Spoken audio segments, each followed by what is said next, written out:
تو ان 10 دنوں کے اندر تیسرے کلمے کی کثرت کرو. ان 10 دنوں میں کون سے کلمے کی؟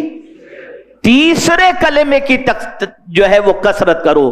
سبحان اللہ پڑھیں گے نا. اس جو ہے تیسرے کلمے کی کثرت کرو. جب آپ اس تیسرے کلمے کی کثرت کریں گے تو میرے پیارے آقا صلی اللہ تعالی علیہ وسلم کے پیارے دیوانوں، اس میں سبحان اللہ بھی ہے، لا الہ الا اللہ بھی ہے، اللہ اکبر بھی ہے، اور وللہ الحمد بھی ہے. تو میرے پیارے آقا صلی اللہ علیہ وسلم کے پیارے دیوانوں، تیسرے کلمے کو اٹھتے بیٹھتے چلتے پھرتے تیسرے کلمے کو پڑھتے ہی رہو. میں نے جب اس پر غور کیا تو مجھے پتا چلا آقا کریم صلی اللہ علیہ وسلم نے فرمایا فَأَكْثِرُوا فِيهِنَّ مِنَ التَّهْلِيلِ وَالتَّكْبِيرِ وَالتَّحْمِيدِ. سرکار صلی اللہ علیہ وسلم نے فرمایا لہذا ان دنوں میں کثرت سے تحلیل، تکبیر اور تحمید پڑھا کرو. اب آپ سوچیں گے یہ تحلیل، تکبیر اور تحمید کیا ہے؟ ایک روایت میں تسبیح کا بھی ذکر ہے کہ تسبیح، تحلیل، تکبیر اور تحمید. اب اس کو میں مختصراً آپ کو سمجھا دوں تو ان 10 دنوں کے اندر تیسرے کلمے کی کثرت کرو. ان 10 دنوں میں کون سے کلمے کی؟ تیسرے کلمے کی جو ہے وہ کثرت کرو. سبحان اللہ پڑھیں گے نا.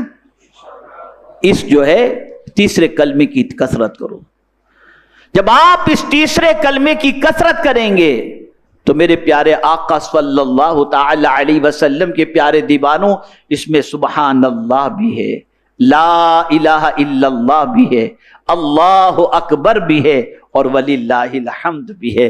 تو میرے پیارے آقا صلی اللہ علیہ وسلم کے پیارے دیوانوں، تیسرے کلمے کو اٹھتے بیٹھتے چلتے پھرتے تیسرے کلمے کو پڑھتے ہی رہو.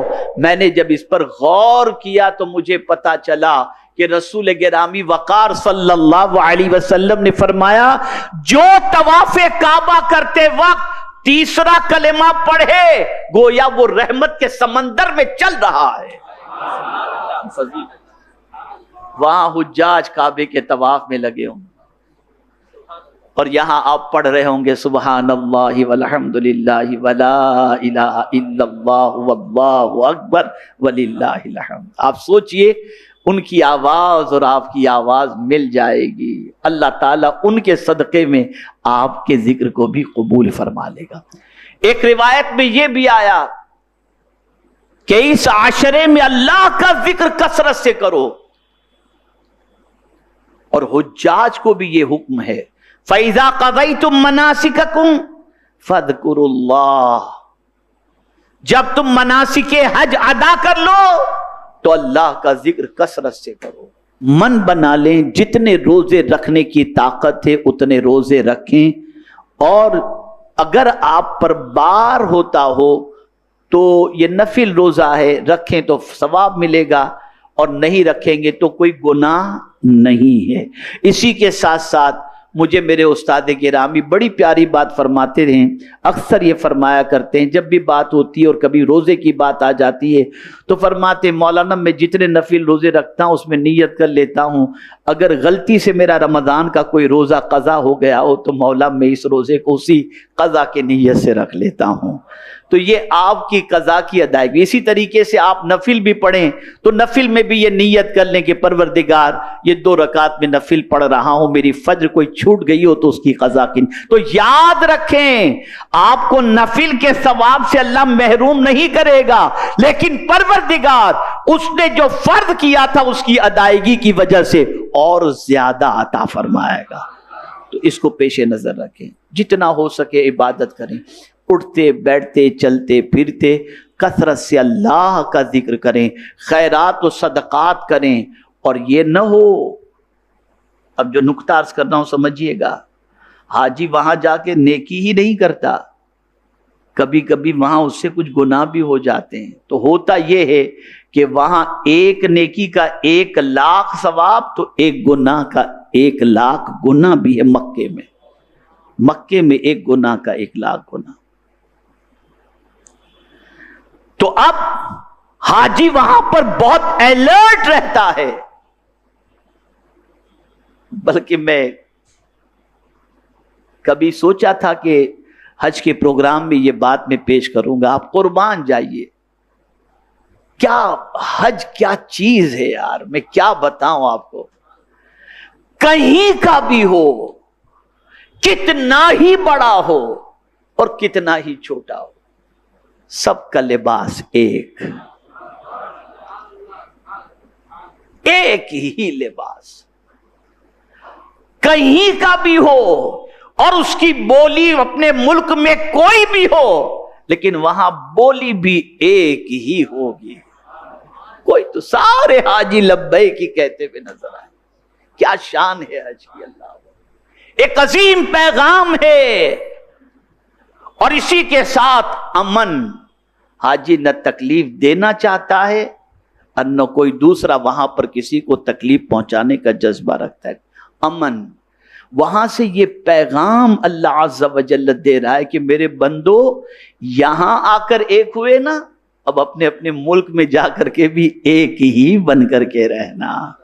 یہ پیغام عظیم پیغام ہے. ذرا فلسفہ حج کو سمجھو.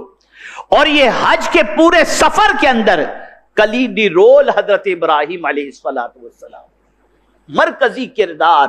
ایسا کیوں؟ یہ بھی ایک الگ ٹاپک ہے, پھر کبھی. خیر میں آج اسی پر گفتگو کو ختم کرنے کی طرف بڑھتا ہوں. تو کیا کرنا ہے عشرہ ذی الحجہ میں؟ توبہ کی کثرت, استغفار کی کثرت, اللہ کے ذکر کی کثرت, درود شریف کی کثرت اور نیک کاموں کی کثرت آپ کو کرتے ہی رہنا ہے. کوئی لمحہ ضائع نہ ہو. اور کوشش کریں کہ رات جتنی اللہ توفیق دے اس کی بندگی کے اندر گزاریں. جتنا ذکر کر سکتے ہیں, جتنی عبادت کر سکتے ہیں, اسے کرنے کی کوشش کریں.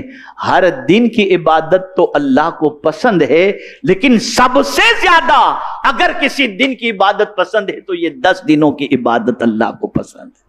اس میں اللہ بہت پسند کرتا ہے جب کوئی ذکر کرتا ہے, عبادت کرتا ہے. تو اب جیسا کہ میں نے 1 گناہ کی بات کی کہ مکے کا 1 گناہ 1,00,000 گناہ کی, اب یہاں یہ بات سمجھ میں آئی.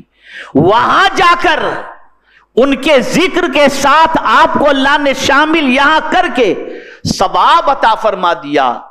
ایسے ہی یاد رکھنا ان 10 دنوں میں اپنے آپ کو گناہ سے بھی بچاؤ, اللہ کی نافرمانی سے بھی بچاؤ, اللہ کے ارشاد کے خلاف عمل کرنے سے بھی اپنے آپ کو روکو. کہ جس طریقے سے نیکی کا ثواب ان دنوں کے اندر زیادہ ہے, ایسے ہی اللہ کی ناراضگی ان دنوں میں گناہ کرنے والے پر بھی بہت زیادہ ہو جاتی ہے. اس لیے گناہوں سے بچو اور نیکی کی کثرت کرو.